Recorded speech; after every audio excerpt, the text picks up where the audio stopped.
Hello learners, welcome to the world of Unfold You, the one and only one platform on which you can discover your hidden potential. I am Savita Chauhan, your mathematics mentor. Let's unfold a very interesting subtopic of functions, that is domain, range and codomain. Yes, हमने function already जो है वो पीछे पढ़ लिया था, तो अब हम यहाँ पर क्या करने जा रहे हैं, फंक्शन का एक इंपॉर्टेंट सब टॉपिक वो है डोमेन, कोडोमेन और रेंज ऑफ अ फंक्शन क्या होता है. So let's just discuss domain, range and codomain. Basically क्या है, सपोज करो एक फंक्शन है from a set A to B, then the set A, yes the set A को हम क्या बोलते हैं, domain of the function. Set B को हम क्या बोलते हैं, कोडोमेन ऑफ द फंक्शन. और रेंज हमारे पास क्या है, सबसेट है किस चीज का, कोडोमेन का. Range is a subset of codomain. Suppose करो एक एग्जांपल से समझते हैं. हमारे पास दो सेट है, एक सेट है ए, एक सेट है बी, और सेट ए सेट बी में एक फंक्शन लगा जिसकी हेल्प से क्या हुआ, मैपिंग हो गई. मैपिंग यहाँ पे मैंने कर दी, तो यहाँ पे हुआ क्या, देखो 1 3 के साथ, 2 3 के साथ एंड सो गोज ऑन, सब मैप्ड है एलिमेंट्स. तो यहाँ पर डोमेन क्या होता है, डोमेन का मतलब है सेट ए के सारे एलिमेंट्स. डोमेन का मतलब है सेट ए के सारे एलिमेंट्स. ठीक है, ये सारे एलिमेंट्स वो कौन कौन से हैं, 1 2 3 4 5 6. तो डोमेन ऑफ द फंक्शन क्या बन गया, 1 2 3 4 5 6. कोडोमेन का मतलब होता है सेट बी के सारे एलिमेंट्स. तो वो क्या है, अगेन 1 2 3 4 5 6. तो हमारे पास क्या चीज बन गई, कोडोमेन ऑफ एफ बी क्या बन गया, 1 2 3 4 5 एंड 6. अच्छा, एक इंपॉर्टेंट चीज देखना, यहाँ पर ए सेट में भी 1 2 3 4 5 6 है, बी सेट में भी 1 2 3 4 5 6 है. तो इसका मतलब बेसिकली क्या हो रहा है, ए सेट और बी सेट जो है वो सेम ही है. तो वो कोई बात नहीं, ऐसा होता है, फंक्शन जो है एक सेट के ऊपर भी अप्लाई हो सकता है from A to A. But यहाँ पे मैंने ए टू बी लिखा है क्योंकि डेफिनेशन के साथ लिंक अप किया है. ठीक है, तो कंफ्यूज नहीं होना कि सेम एलिमेंट यहाँ पे लिखे हुए हैं. ठीक है, अलग अलग भी हो सकते हैं. सपोज करो यहाँ से मैं 1 भी छुपा सकती हूँ, बट मैंने यहाँ पे दोनों सेम ही लिए हैं. बात करते हैं रेंज की. रेंज क्या था हमारे पास, वो था सबसेट किस चीज का, कोडोमेन का. वो तो थी उसकी डेफिनेशन. अब मैं आपको बताती हूँ कि इस पर्टिकुलर डायग्रामेटिक रिप्रेजेंटेशन से, इस मैपिंग से आप कैसे बता सकते हो रेंज क्या है. रेंज का मतलब होता है बच्चे सेट बी में बैठे एक्चुअली मैप्ड एलिमेंट्स. यस, ध्यान से सुन लो, एक्चुअली मैप्ड एलिमेंट्स. उसका मतलब क्या है, सेट बी में कौन कौन से एलिमेंट्स हैं जो एक्चुअली मैप्ड है, जो पीछे जुड़े हुए हैं. एक है 3, एक है हमारे पास 4, फिर है 5, फिर है 6. सिर्फ यही एलिमेंट्स हैं जो ए सेट के साथ एक्चुअली मैप्ड है. एक्चुअली मैप्ड, मैपिंग पे ध्यान देना है, एक्चुअली मैप्ड पे. ठीक है, तो इसका मतलब रेंज हमारे पास क्या हो गई, रेंज हमारे पास हो गई 3 4 5 6. बात क्लियर हो गई. डोमेन क्या होता है, कोडोमेन क्या होता है, और रेंज क्या होता है. अच्छा, इंपॉर्टेंट एक चीज याद रखना, जब भी हम 1 को सपोज करो 3 के साथ कंबाइन करते हैं तो हम कहते हैं इस पर एक फंक्शन लगा है f. तो इसको लिखने का भी एक तरीका होता है हमारे पास. इसे हम बोल देते हैं फंक्शन लगा 1 पे और आंसर आ गया 3. फंक्शन लगा 1 पे, आंसर आ गया 3. वैसे ही हम बोल सकते हैं फंक्शन लगा 2 पे, आंसर आ गया 3. मतलब f ऑफ 2 जो है वो किसके इक्वल हो गया, 3. तो बात क्लियर हो रही है. अगर रिप्रेजेंटेशन ऐसे लिखी हो, फंक्शन लगा 1 पे, आंसर आ गया 3, फंक्शन लगा 2 पे, आंसर आ गया 3, तो ये वही चीज है जो मैंने यहाँ पर रिप्रेजेंटेशन दी है. तो डोमेन सेट ए हो गया, कोडोमेन सेट बी हो गया, और रेंज क्या हो गया, बी सेट के एक्चुअली मैप्ड एलिमेंट्स. ठीक है, आई होप आपको क्लियर हो गया हो. नेक्स्ट बात कर लेते हैं रियल वैल्यूड फंक्शंस की. What are real valued function. अभी हम फंक्शन कर रहे थे, अब यहाँ पे क्या हो गया, रियल वैल्यूड फंक्शन हो गया. तो डेफिनेशन थोड़ा सा चेंज हो गई. वो हमारे पास क्या है, ध्यान से देखो. कहता है एक फंक्शन है जो सेट ए से बी में हमारे पास जा रहा है. ध्यान से देखना, ए और बी जो है यहाँ पर वो बेसिकली सबसेट्स हैं किसके, रियल नंबर्स के. तो ए सेट और बी सेट अगर रियल नंबर्स के सबसेट हो जाएं तो ऐसे फंक्शन को बोलते हैं रियल वैल्यूड फंक्शन या फिर रियल फंक्शन. तो रियल फंक्शन और रियल वैल्यूड फंक्शन एक ही चीज है. उसमें हम क्या बोलते हैं, ए और बी सेट जो है वो क्या होने चाहिए, सबसेट होने चाहिए किसके, रियल नंबर्स के. एक एग्जांपल देख लेते हैं. एक फंक्शन है आर से आर, खुद ही बोल दिया आर से आर फंक्शन जा रहा है, डिफाइंड एज. एक फंक्शन है डिफाइंड है जहाँ पे x जो है वो किसको बिलोंग कर रहा है, ऑल रियल को बिलोंग कर रहा है. तो ये कौन सा फंक्शन हो गया, रियल वैल्यूड. क्यों, क्योंकि यहाँ पर a और b सेट खुद ही क्या है, सबसेट्स हैं किसके, रियल नंबर्स के, या फिर वो इटसेल्फ ही रियल नंबर्स हैं. तो ये फंक्शन क्या बन गया हमारे पास, रियल वैल्यूड फंक्शन बन गया. ठीक है, नेक्स्ट बात करते हैं किसकी, एग्जाम्पल्स हम ले लेते हैं. सपोज करो, कहता है which of the following relation is a function. तो हम सबसे पहले फंक्शन पे काम कर रहे हैं. ठीक है, कहता है इनमें से कौन सा जो रिलेशन है वो एक फंक्शन है ए सेट से बी सेट में. तो ध्यान से सिर्फ इसको देखना है. ठीक है, ये कहता है रिलेशन है 1 2, ध्यान से देखो इसकी इंटरप्रिटेशन कैसे है, 1 2, तो हम बोलते हैं फंक्शन लगा 1 पे, आंसर क्या आ गया 2, फंक्शन लगा 1 पे, यहाँ पे 1 2 ऑर्डर्ड पेयर को हम कैसे देखेंगे फंक्शंस की नज़र पे, कि फंक्शन लगेगा 1 पे, आंसर क्या आ गया 2, तो इसका मतलब 1 की यूनिक इमेज है 2। तो फंक्शन की डेफिनेशन को याद रखना है कि उसमें क्या होना चाहिए, ए सेट की बी सेट में यूनिक इमेज होनी चाहिए और ए सेट का कोई भी एलिमेंट खाली नहीं रहना चाहिए। तो पहले ए सेट देख लेते हैं। ए सेट में हमारे पास 5 एलिमेंट्स हैं, तो सबसे पहले देखो क्या यहाँ पांचों एलिमेंट्स की इमेज है, यस है। 1 की इमेज है 2, 2 की इमेज 3, 3 की इमेज 4, 4 की इमेज 5, 5 की इमेज 6। इसका मतलब हमारे पास क्या हो गया, हर एक एलिमेंट की यहाँ पर इमेज है और सबकी यूनिक इमेज है। यूनिक इमेज मतलब यहाँ पे 1 की कोई और इमेज नहीं है, सिर्फ 1 की एक ही इमेज है 2, सिमिलरली 2 की भी, 3 की भी, एंड सो गोज ऑन। तो ये रिलेशन मेरे पास क्या बन गया, फंक्शन बन गया। बात समझ आई? अच्छा एक और एग्जांपल देख लेते हैं। ये रिलेशन हमारे पास गिवन है 1 2 2 3 3 4 4 4 5 6। तो सबसे पहले देखते हैं 1 2 3 4 5 सारे एलिमेंट्स हैं, ठीक है। फिर देखते हैं ये 1 2 हो गया, 2 3 हो गया, 3 4 हो गया, 4 4 हो गया। ध्यान से देखो 3 की जो इमेज है यहाँ पे 4 है और 4 की इमेज भी यहाँ पे 4 है। तो ऐसा तो हो सकता है, मैंने स्टार्टिंग में क्या बताया था कि ए सेट की बी सेट में यूनिक इमेज होनी चाहिए, यूनिक इमेज होनी चाहिए, वो है 3 4 की इमेज, या 3 की इमेज 4 है तो 4 की इमेज 4 है, वो चलता है, ठीक है। 3 की कोई और इमेज नहीं होनी चाहिए और 4 की कोई और इमेज नहीं होनी चाहिए। तो इसका मतलब क्या हो गया कि ये भी फंक्शन हो गया, ठीक है। नेक्स्ट बात कर लेते हैं, लेट अस सपोज मैं इसको इरेज कर देती हूँ, ठीक है, पेन, ओके। सो हमारे पास क्या हो गया, रिलेशन 1 2 है, 2 3 है, 3 4 है, 4 5 है, ओके। यहाँ पे एक एलिमेंट मिसिंग हो गया, कौन सा वाला, 5। 5 की यहाँ पे कोई इमेज नहीं है, देखो 5 से रिलेटेड यहाँ कोई ऑर्डर्ड पेयर नहीं बना है। उसका मतलब क्या हो गया, ए सेट का एलिमेंट खाली हो गया। इसका मतलब क्या ये फंक्शन है, बिल्कुल भी नहीं, this is not a function. Next बात करते हैं 1 2 2 3 3 4 4 5 एंड 5 4 हो गया, ठीक है। ध्यान से देखो 1 की इमेज 2 है, 2 की 3 है, 3 की 4 है, 4 की 5 है और 5 की 4 है। तो यहाँ पे क्या है, सबकी अपनी अपनी यूनिक इमेजेस है, सबकी इमेजेस यहाँ पे प्रेजेंट हैं। तो इसका मतलब क्या हो गया कि ये भी हमारे पास क्या बन गया, फंक्शन बन गया। बात क्लियर हो गई, ये फंक्शन मैंने यहाँ पे कैसे बताया है, ठीक है। नेक्स्ट बात कर लेते हैं, एक सेकंड क्वेश्चन है, ए सेट गिवन है, बी सेट गिवन है, कहता है फंक्शन ए से बी में है, डिफाइंड है कुछ इस तरीके से। तो आपको बताना है कि क्या ये फंक्शन है या नहीं है, ठीक है। आपको क्या करना है, चेक करना है whether this is a function और नॉट। तो हम क्या करेंगे, फिर से पॉइंट्स चेक कर लेते हैं। कैसे, f of 1 is 3, इसका मतलब 1 की इमेज जो है वो 3 हो गई। तो सेट A पे ध्यान देना है, 1 2 5 7 सबकी इमेज होनी चाहिए। तो यहाँ पे 1 की इमेज 3 है, 2 की इमेज 4 है, 2 की इमेज 4 है, ठीक है। नेक्स्ट इज 5 की इमेज 5 है, 5 की इमेज 5 है। नेक्स्ट इज 7 की इमेज 5 है, 7 की इमेज 5 है। तो देखो सारे एलिमेंट्स तो आ गए, 1 2 5 7 1 2 5 7 सबकी इमेजेस आ गई। पर एक लास्ट एलिमेंट एक और है यहाँ पे, कौन सा, f of 2 is 6। इसका मतलब क्या है, 2 की इमेज एक और है, वो कौन सी है, 6 है। 2 की इमेज एक और है, वो कौन सी है, 6 है। तो ऐसा तो पॉसिबल नहीं हो सकता, क्यों, क्योंकि 2 की सिर्फ यूनिक इमेज होनी चाहिए और यहाँ पर उसकी यूनिक इमेज नहीं है, उसकी 2 इमेजेस है, 4 एंड 6। तो क्या ये फंक्शन हुआ, no, it is not a function.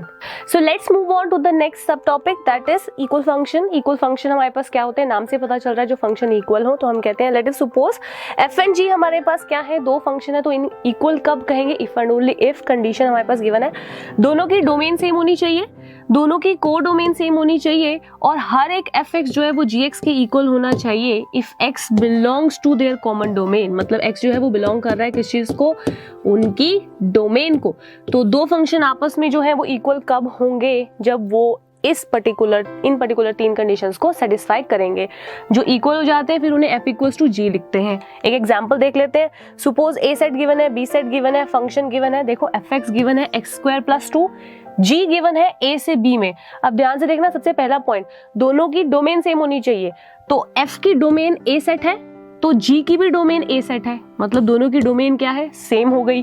फिर देखते हैं f की को डोमेन b सेट है तो g की को डोमेन भी b सेट है, ठीक है। तो यहाँ पर दोनों की को डोमेन क्या हो गई, सेम हो गई। तो दोनों की डोमेन भी सेम है, दोनों की को डोमेन भी सेम है। तो ध्यान से देखो बच्चे, जब भी हम लिखते हैं a function f from a to b, तो बेसिकली ए सेट रिप्रेजेंट करता है डोमेन को और बी सेट रिप्रेजेंट करता है को डोमेन को। ठीक है, तो हम यहीं से पता कर लेते हैं कि इस फंक्शन की डोमेन ए सेट है, बी जो है वो को डोमेन है। ठीक है, तो दोनों की डोमेन को डोमेन सेम हो गई। बात करते हैं थर्ड पॉइंट की, हर एक एफ एक्स हर एक जी एक्स के इक्वल होना चाहिए। अब इसका मतलब क्या है, हम क्या करेंगे, एक्स की जो डोमेन है उसमें 2 पॉइंट्स थे, एक है 1 एक है 2, तो क्या करेंगे, फंक्शन में पुट करेंगे। ध्यान से देखना, f ऑफ 1 फंक्शन में 1 पुट किया तो 1 का स्क्वायर प्लस 2, आंसर कितना हो गया 3। ये पता चल रहा है मैंने क्या किया, एफ एक्स में x की जगह पे मैंने 1 पुट किया है तो ये बनेगा 1 + 2, आंसर कितना हो जाएगा 3।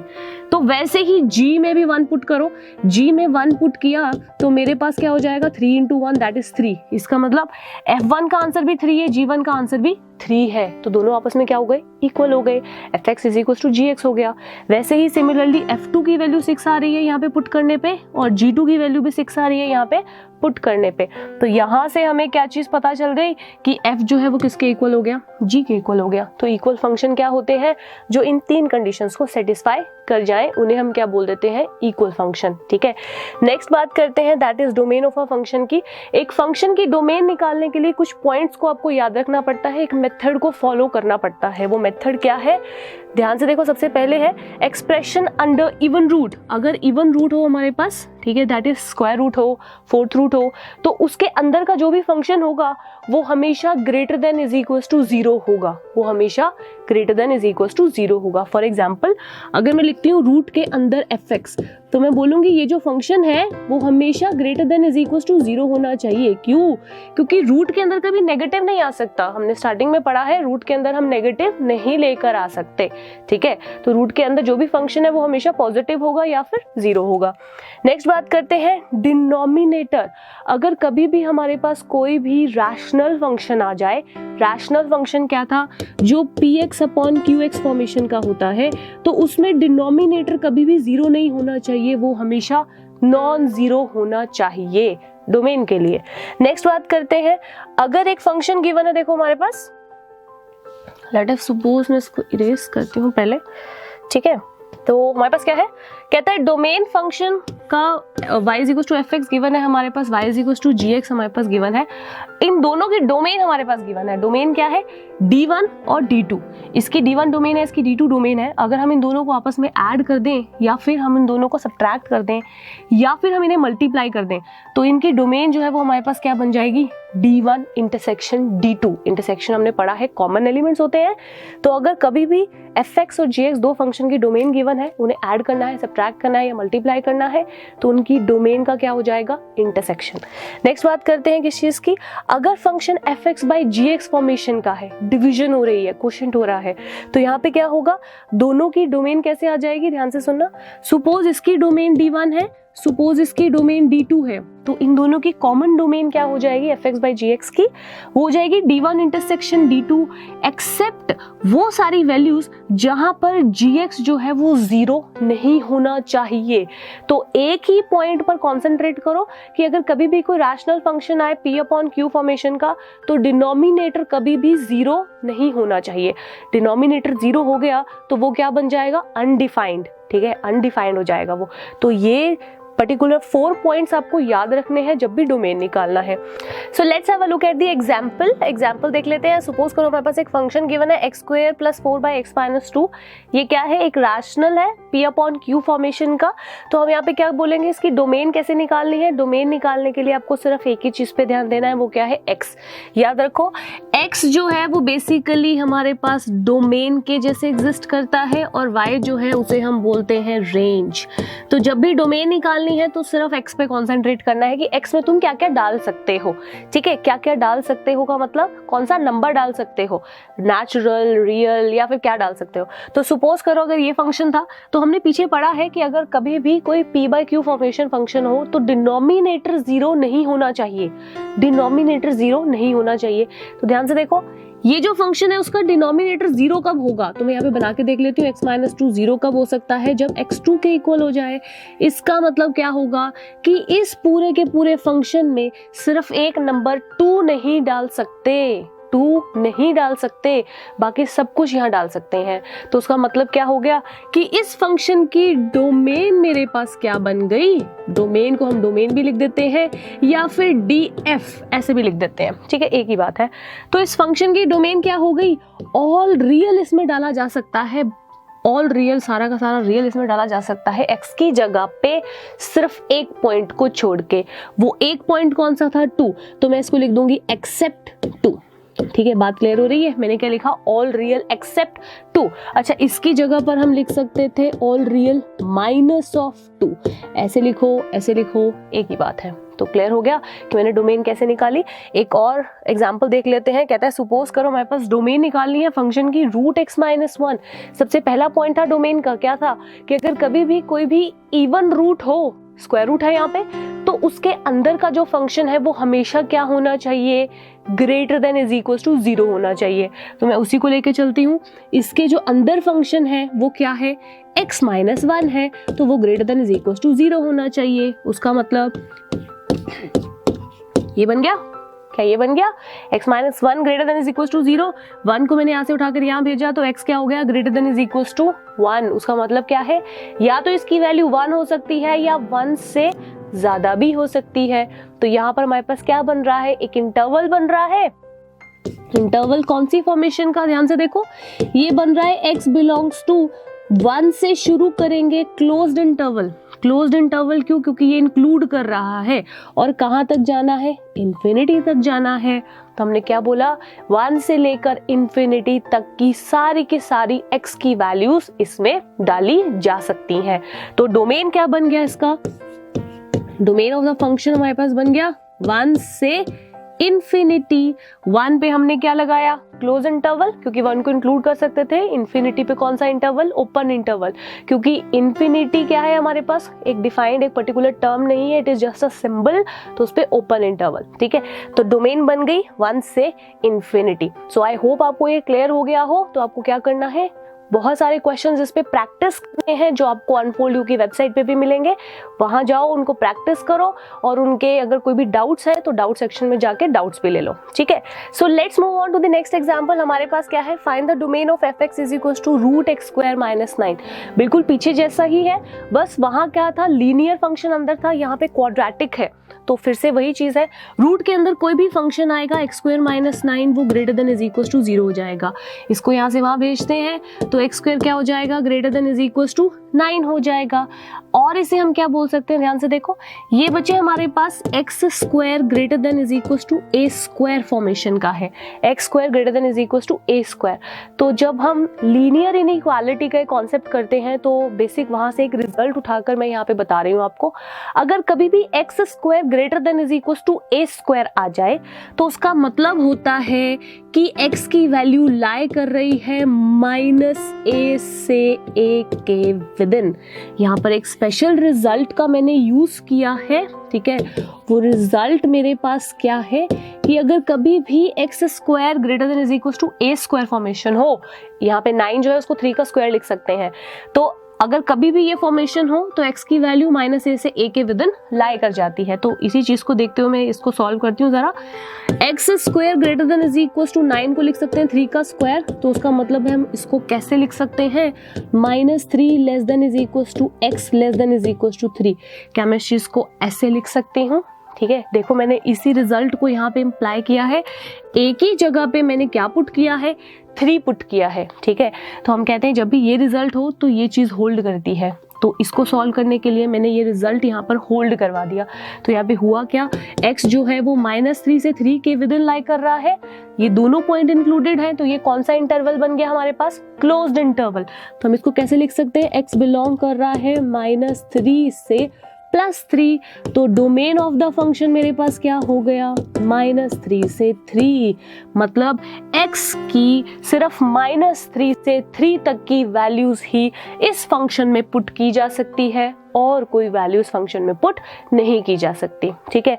तो इसी तरीके से आप स्क्वायर रूट के या कोई और भी जो फंक्शंस हैं उनको आप सॉर्ट आउट कर सकते हो। ठीक है, नेक्स्ट बात कर लेते हैं किस चीज की, रेंज की। अभी तक हम डोमेन दैट इज एक्स पे कॉन्सेंट्रेट कर रहे थे, अब हम किस पे कॉन्सेंट्रेट करेंगे, रेंज पे। रेंज का मतलब मैंने पीछे बताया था क्या होता है, वाई पे कॉन्सेंट्रेट करेंगे। ठीक है, तो मेथड देख लेते हैं, ध्यान से देखो हमने क्या लिखा है, fx का जो आंसर आता है उसको y बोलते हैं, तो y को क्या कहेंगे, रेंज। तो स्टार्ट करते हैं, if the domain of a set having, कोई भी हमारे पास क्या है, फाइनाइट नंबर ऑफ पॉइंट्स है।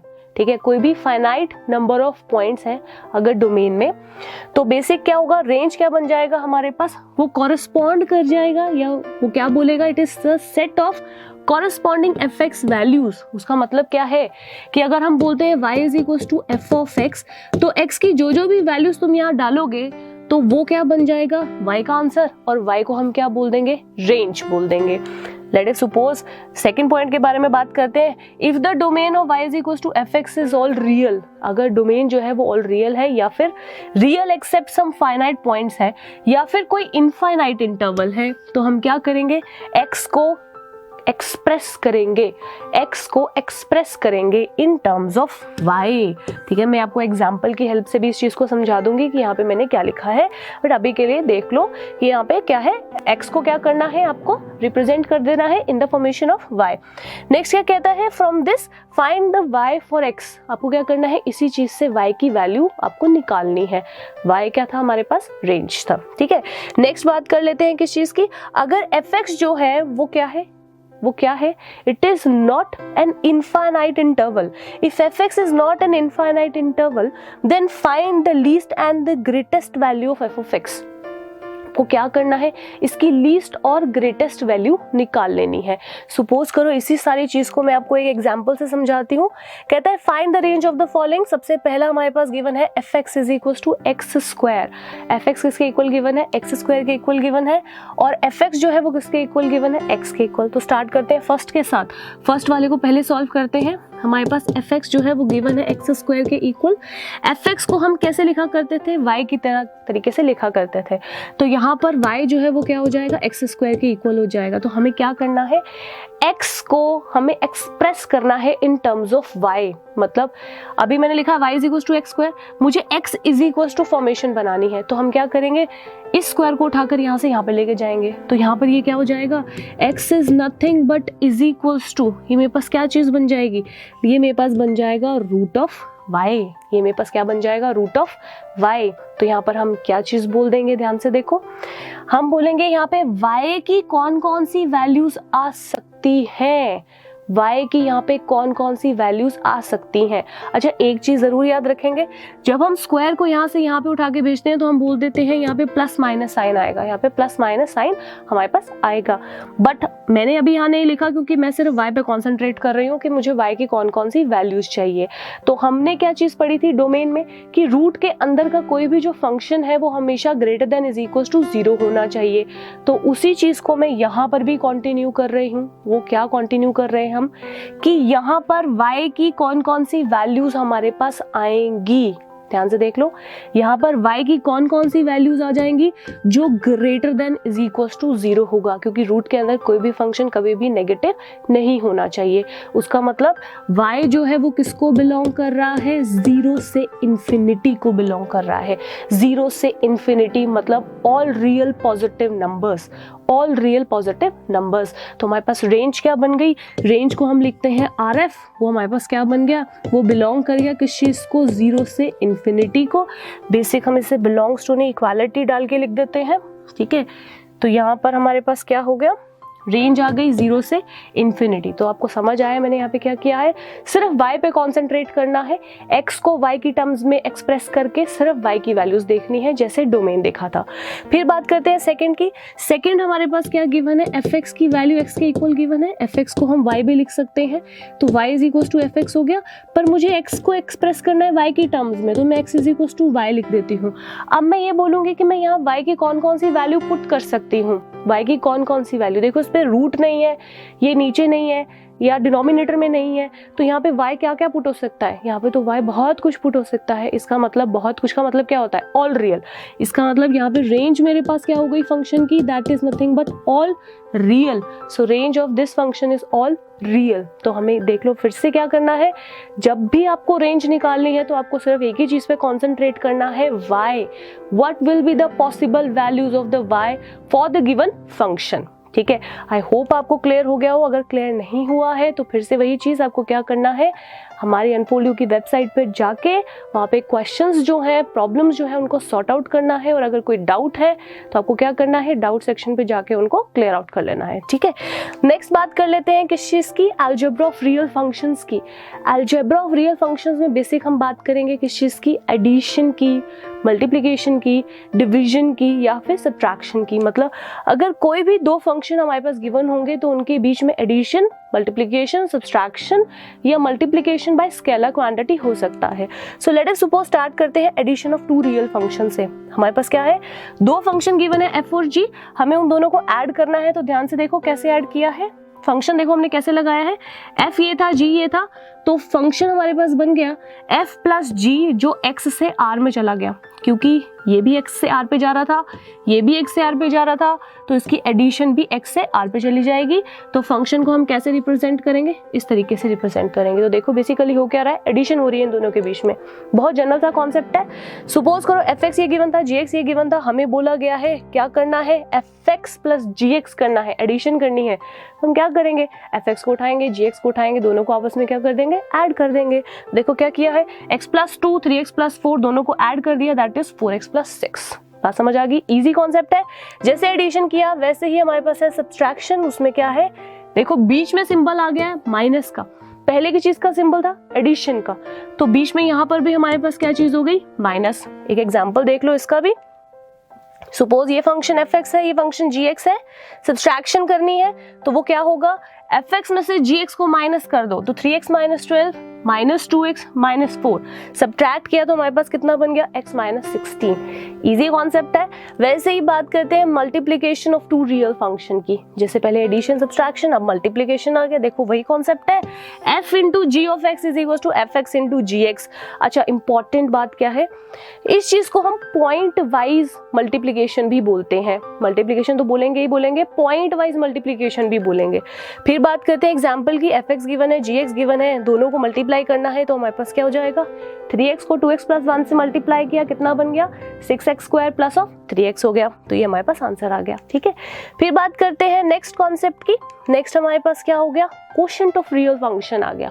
कोशेंट ऑफ रियल फंक्शन जैसे नाम से ही पता चल रहा है आपको क्या करना है, p बाय q फॉर्मेशन। ठीक है, डिवीजन करनी है तो देखो क्या हो गया, f by G of X को F x by ji x formation में लिखेंगे। एग्जाम्पल देख लो क्या है, ये एफ एक्स गिवन है, ये जी एक्स गिवन है, तो डिवीजन करनी है इसकी। तो डिवीजन में क्या हो जाएगा, 3x plus 2 by x minus 5 को डिवाइड कर दिया। पर यहाँ पर फिर से वही एक कंडीशन जो आपको डोमेन में मैंने बताई थी कि डिनोमिनेटर कभी भी 0 नहीं होना चाहिए।